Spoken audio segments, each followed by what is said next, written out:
नमस्कार. पश्चिम बंगालमध्ये विधानसभा निवडणुकीचे निकाल लागल्यानंतर राज्यातील राजकीय वातावरण अत्यंत तापलेले दिसत आहे. निवडणुकीत मोठा धक्का बसूनही मुख्यमंत्री ममता बॅनर्जी यांनी आपल्या पदाचा राजीनामा देण्यास नकार दिल्याने नव्या वादाला तोंड फुटले आहे. त्यांच्या या भूमिकेमुळे राज्यात केवळ राजकीय संघर्ष नव्हे तर घटनात्मक चर्चेलाही उधाण आले आहे. तृणमूल काँग्रेस आणि भाजप यांच्यातील संघर्ष अधिक तीव्र झाला असून पुढील काही दिवसात हा वाद आणखी वाढण्याची शक्यता वर्तवली जाते. निवडणुकीतील पराभवानंतर अपेक्षित असलेल्या शांत भूमिकेऐवजी ममता बॅनर्जी यांनी आक्रमक भूमिका घेतली.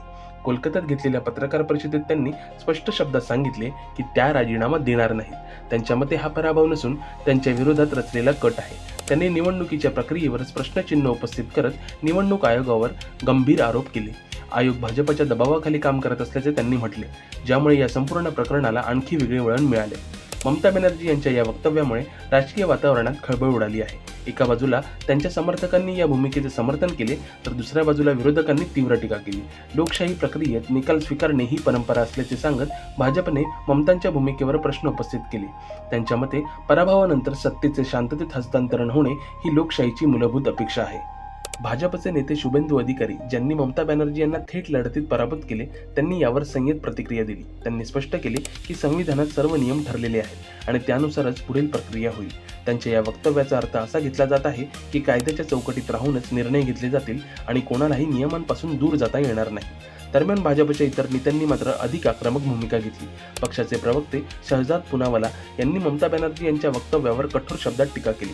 त्यांनी या भूमिकेला संवैधानिक उल्लंघन असे संबोधले. त्यांच्या मते लोकशाहीत जनतेचा कौल सर्वोच्च असतो आणि त्याचा आदर करणे प्रत्येक नेत्याचे कर्तव्य आहे.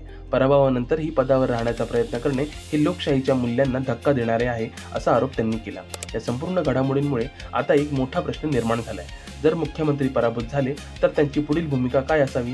भारतीय संविधानानुसार मुख्यमंत्री पदावर राहण्यासाठी व्यक्तीला विधानसभेचे सदस्य असणे आवश्यक असते. जर एखादा मुख्यमंत्री निवडणुकीत पराभूत झाला तर त्याला ठराविक कालावधीत पुन्हा निवडून येणे आवश्यक असते, अन्यथा त्यांना पद सोडावे लागते.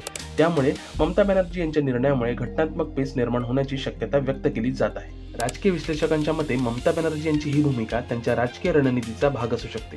पराभवानंतर लगेच राजीनामा दिल्यास त्याचा पक्षावर नकारात्मक परिणाम होऊ शकतो.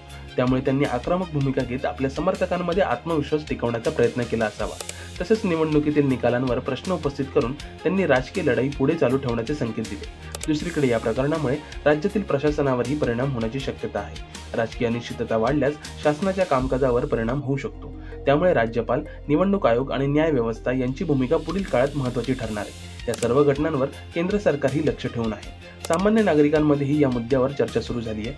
काही जण ममता बॅनर्जी यांच्या भूमिकेला योग्य ठरवत आहेत तर काही जण त्यावर टीका करत आहेत. सोशल मीडियावरही या विषयावर मोठ्या प्रमाणात प्रतिक्रिया उमटत आहेत. लोकशाहीचा आदर करावा आणि न्याय मिळेपर्यंत लढा द्यावा, हे दोन भिन्न मतप्रवाह स्पष्टपणे दिसून येत आहेत. या प्रकरणातून एक गोष्ट स्पष्ट होते की पश्चिम बंगालचे राजकारण आता निर्णायक टप्प्यावर पोहोचले आहे. निवडणुकीच्या निकालानंतरही संघर्ष संपलेला नाही, उलट तो अधिक तीव्र झाला आहे.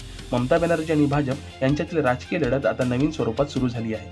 आगामी काळात या वादाचा निकाल काय लागतो हे पाहणे महत्त्वाचे ठरणार आहे. ममता बॅनर्जी आपल्या भूमिकेवर ठाम राहतात का, की घटनात्मक प्रक्रियेचे पालन करत पुढील निर्णय घेतात, याकडे सर्वांचे लक्ष लागले आहे. तसेच भाजप या मुद्द्यावर किती आक्रमक भूमिका घेते हेही महत्त्वाचे ठरेल. एकूणच पश्चिम बंगालमध्ये सध्या निर्माण झालेली परिस्थिती ही केवळ एका निवडणुकीपुरती मर्यादित राहिलेली नाही. ही आता लोकशाही, संविधान आणि राजकीय नैतिकतेशी संबंधित मोठा प्रश्न बनली आहे. या पार्श्वभूमीवर पुढील काही दिवस राज्याच्या तसेच देशाच्या राजकारणासाठी अत्यंत महत्त्वाचे ठरणार आहेत.